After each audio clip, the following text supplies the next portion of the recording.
Selain sebagai tempat pameran robot, Robopark juga sebagai tempat mereka bisa melihat atau berinteraksi dengan beberapa robot yang bisa berbicara dan merespon pertanyaan. Di mana si robot ini bisa bergerak dan berinteraksi.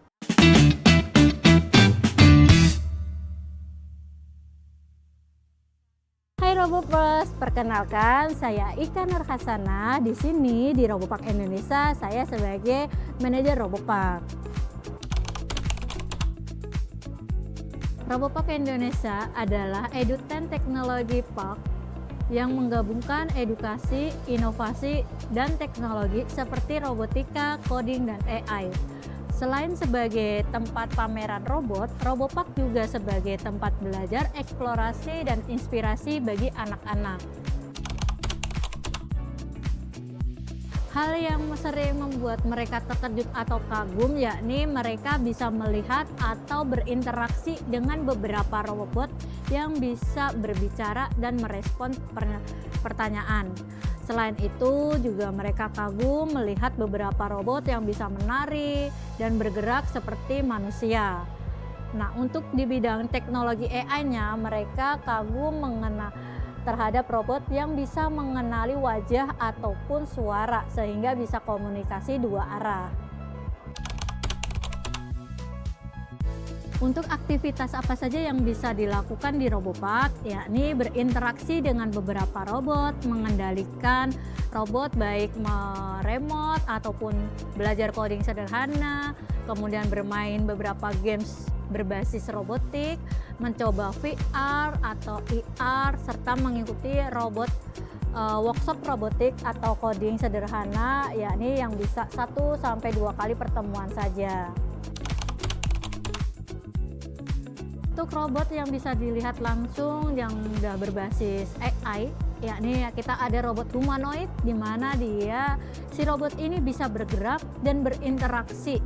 Selain itu kita ada robot service seperti robot Vitabot atau misalnya ada robot Bella, robot Katy, dan Ropi 3.0 di mana dia sebagai maskot kita atau maskotnya si Robopark, di mana dia bisa sebagai customer service, kemudian dia juga bisa sebagai entertainment atau dia juga bisa untuk advertising sebagai tempat pengiklanan. Kalau untuk customer service-nya sendiri, dia bisa komunikasi dua arah sebagai penunjuk lokasi atau penunjuk tempat begitu. Untuk di bidang edukasi, kita ada workshop 3D atau 3D Academy seperti yang sekarang kita nanti anak-anak atau pengunjung atau misalnya peserta muridnya atau siswa, kita ajarin dari cara desain, kemudian kita ajarin untuk printing, kemudian kita ajarin untuk electricalnya, selain itu kita ajarin juga troubleshootingnya. Nah, selain 3D Academy, kita juga ada workshop, ada kursus coding, kemudian ada juga program guru tamu atau edukasi robotik di sekolah.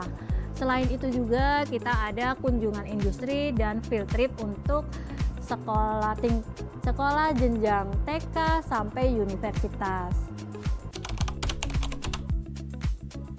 Robotik di bidang AI yang dipelajari yakni dasar dari robotika sendiri atau mekanika robot, coding, serta programmer. Selain itu nanti kita belajar juga artificial intelligence atau AI, kemudian interneting IoT, robot control system, serta pembuatan proyek robot dalam bentuk nyata.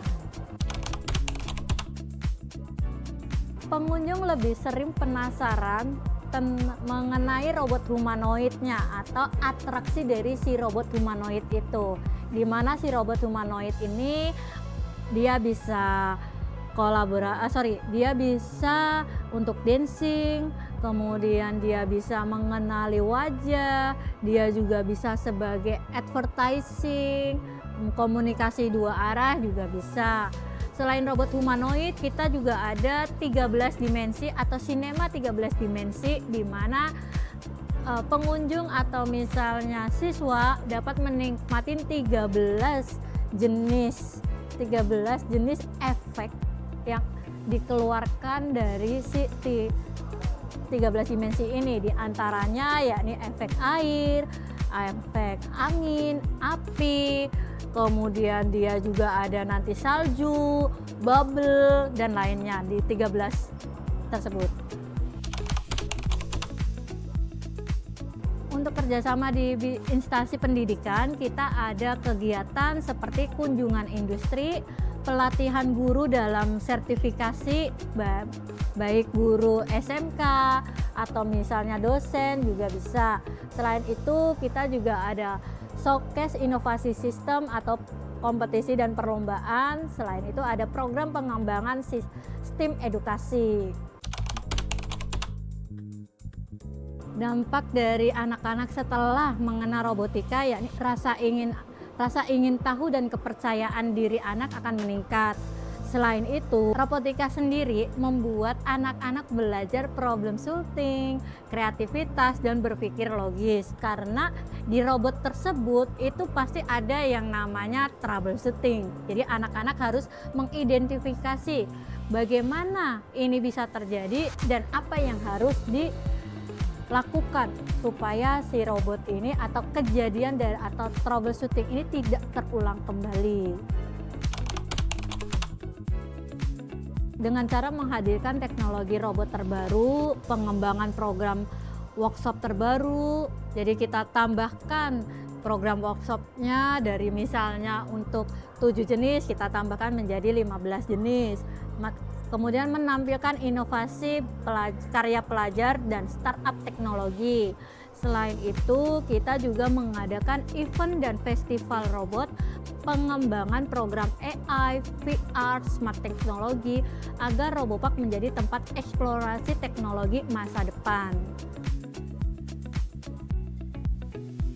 Oke, untuk pesannya jangan terlalu takut untuk mencoba yang namanya teknologi baru. Mulai belajar hal sederhana seperti coding, robotika dasar, kemudian terus berkreasi dan berinovasi.